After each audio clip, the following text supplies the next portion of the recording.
So here's the current issue. If I press all home, it thinks right there, instead of the center, is all home.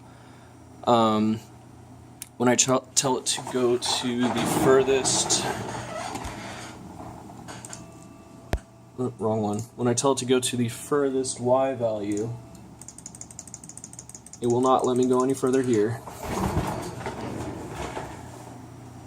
It's going about halfway across the board. So it thinks that my board is 1/4 the scale that it actually is. I've looked through all the forums and I can't seem to find anything on it.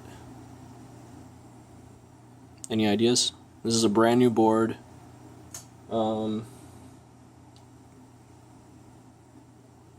I've got no idea.